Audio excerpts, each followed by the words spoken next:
The fourth wave of Duncan Rhode's Too Thin Coats paints brings 30 new colors, but this time everything's gone grim dark.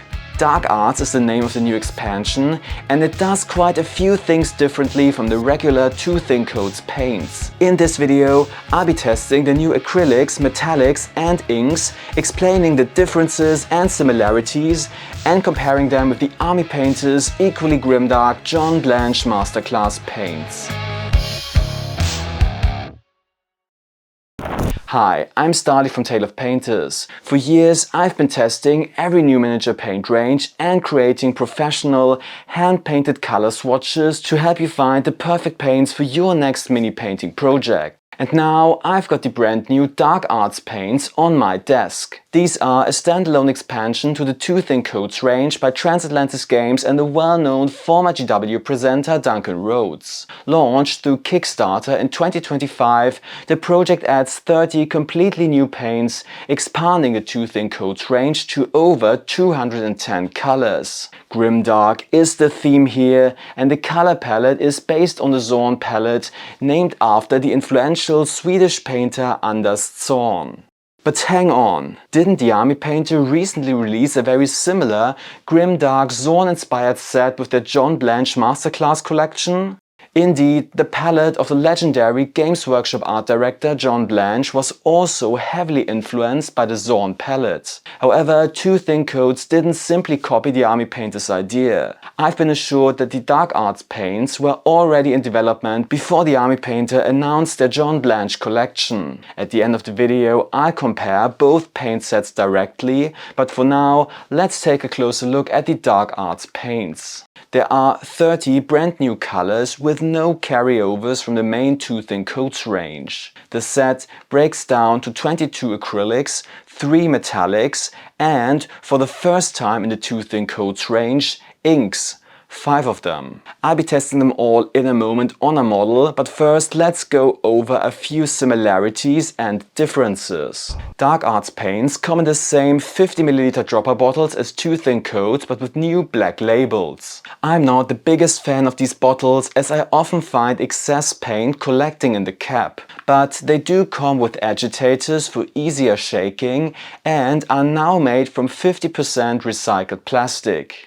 There's one big difference from the main Too Thin Coats range though. There's no longer a triad system grouping colors into shade, midtone and highlight for easier color selection. All Dark Arts paints feature the DA label and are meant to be mixed and combined more freely.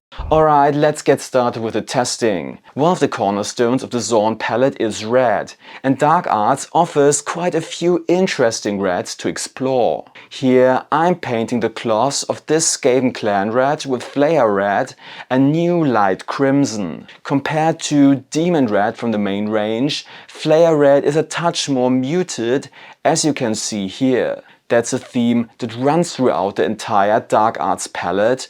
All the colors are slightly muted and desaturated. To desaturate colors, you add in opaque white, grey or brown pigments, which also improve the covering power tremendously. And indeed, with flare red, I can paint straight over a black undercoat in just 2 to 3 thin coats. For shading, I use Blood Red Sky, a dark brownish red. Dark Arts paints share exactly the same formula as the main Too Thin Coats range. The consistency is fantastic and homogeneous, and thanks to their self-leveling properties, they go on very smoothly. The drying time is on the longer side, which makes blending a bit easier, and they also perform well when thinned down, for example when used as a glaze. For the edge highlights, I go with Diablo Red, which, contrary to the name, is more of a reddish orange. As you can see, the finish is matte with a slight sheen, just like the main Too Thin Coats paints. Next, I turn my attention to the fur. For that, I use Cinderborn Brown, a lovely warm mocha brown. Brown isn't one of the 4 primary colors of the Zorn palette, but the Dark Arts expansion also comprises intershades derived from mixing the primary Zorn colors. For the skin, I base coat with Mask Flesh, a slightly reddish Caucasian flesh tone that sits somewhere between Dwarven Skin and Barbarian Brawn from the main Too Thin Coats range.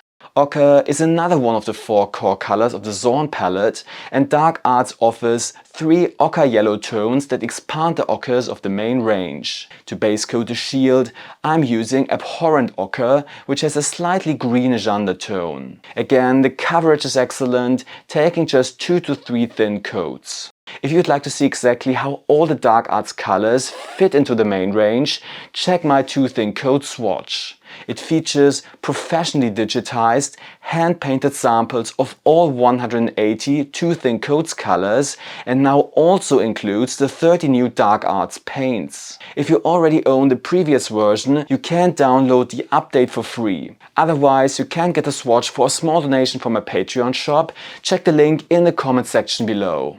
Now, I really want to test the inks. Inks are new to the 2 thin coats range, so I wasn't entirely sure what to expect. On the official Kickstarter photos, they looked very glossy and somewhat blotchy. As they weren't advertised as contrast-like one-coat paints, I wondered, would they behave more like old-school artist inks, like the classic Citadel inks? Well, not quite. They're kind of in the middle, like Vallejo game color inks. You can apply them undiluted over larger areas and they flow and level out fairly evenly. They don't settle into recesses quite as nicely as one-coat paints like Citadel Contrast or Speed paints, but they're also not as patchy or shiny as the old Citadel inks. They do have a slight sheen, but they're nowhere near as glossy as they appear in the promo shots. Maybe Transatlantis Games tweaked the formula before finalizing the product. But if the inks deliberately aren't marketed as one-coat paints, what are they actually for? Well, you can use them straight from the bottle like a strong wash. Here I'm applying tobacco ink to the shield, which contains opaque ochre pigments, producing a more supple shading effect. You can also thin the inks with a medium. Here I'm mixing brown ink with 2 thin coats Spirit Medium and apply it to the fur. Lamian or Contrast Medium from Games Workshop would work just as well. For the skin, I'm using thinned warm brown ink, which surprisingly has quite a reddish hue. You can also paint undiluted ink directly into the recesses. This is often called blacklining or pin washing. Or you can tint acrylic paints by adding a little ink to them. Here I mixed a touch of warm brown ink into Mask Flash and used this mix to layer the skin. While I continue painting the flash, here are my thoughts on the inks before I move on to the metallics. You can certainly do quite a lot with the 5 inks included. Personally though, I still prefer the latest generation of contrast and speed paint type ink paints. You can use them for all the same techniques as the Dark Arts inks, and in addition to that, you can use them for contrast style one-coat painting thanks to the smoother, more consistent flow. Also, I would have liked the warm brown ink to be a bit less red and the tobacco ink a little darker. Alright, the skin and shield are highlighted. For the shield I used some of the off-white paints to pick out the wood grain. And what can I say? Apart from my nitpicking about the inks, I simply enjoy working with 2 thin coats, and the Dark Arts paints share the exact same formula. Have you tried 2 thin coats paints yet? Please let me know your thoughts about them in the comments, and while you're at it, give this video a like and subscribe to the channel. I have all the latest miniature paint reviews often before other channels do.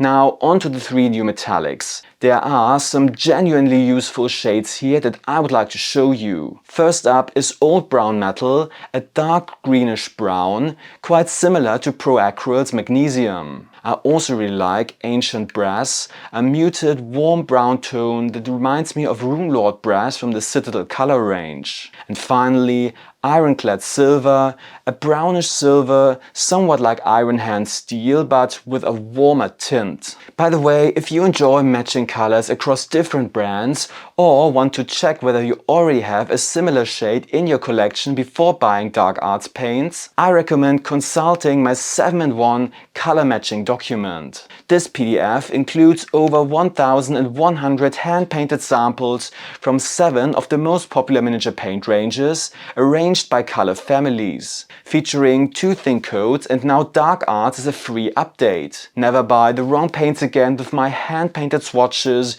You'll find the link to my Patreon below in the comments. To shade the shield rim and the chainmail, I used thinned down black and brown ink, followed by edge highlights of ironclad silver. I quite like the 2 thin coats metallics. Their consistency and coverage are excellent, and the size of the metallic particles is quite fine. Some of Vallejo's metallics, such as Model Air Steel and Silver, have a slightly better flow and even finer pigments, but 2 thin coats can easily hold its own against brands like the new P3, Warpaints Fanatic and Pro Acryl. To add a verdigris effect to the blade, I glazed thinned Cultmaster Green, which is similar to Incubi Darkness, one of my favorite Games Workshop colors. Green isn't actually one of the core hues of the Zorn palette, but is a secondary color that can be mixed by combining a cool black with ochre yellow. Speaking of black, there's also a new white and black in the Dark Arts range. In keeping with the Zorn palette, the white is a titanium white. At the top of my test model, you can see the new cherubic white, and below it, White Star from the main 2 thin coats range. Cherubic white is slightly cooler in tone, covers very well after 2 coats, but compared to White Star, it's a bit more tacky and tends to leave visible brush marks if you're not careful. It's not the miracle white we've all been waiting for, but still a solid white paint. The new black is Animus Black, and as mentioned earlier, it's a cool hue Zorn style black. On the test model, there's not much visible difference compared to Doom Death Black from the main range, except for a slightly more matte finish. However, when mixing with other colors and painting over white, you can see that Animus Black leans much more towards blue. Alright, we've now tested pretty much all the Dark Arts paints, so it's time for a conclusion. But of course, there are also the John Blanche Masterclass sets from the Army Painter, which likewise promise a grim, dark painting experience. So which set comes out on top? Dark Arts or the Army Painter?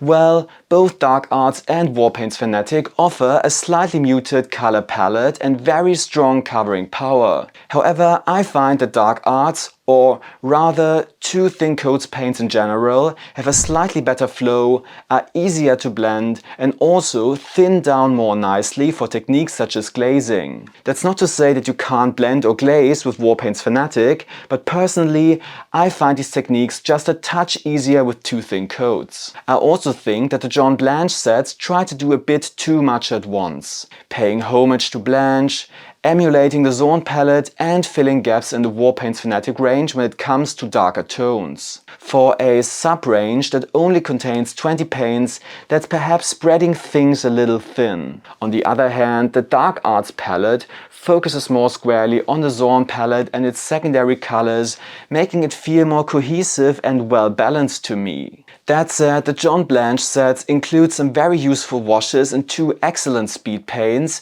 whereas Dark Arts only comes with those inks. While the inks can be used as washes, you'll need a separate medium for thinning, which isn't included in the set. And let's not forget, Army Painter paints are cheaper and much easier to get hold of. So all in all, I think both products have their place. I would give the Dark Arts expansion 8 out of 10. And if you'd like to know what score I gave to the John Blanche Masterclass sets, make sure to check out my in-depth review video here on the right, along with my 2 thin coats review. Thanks a lot and happy hobbying!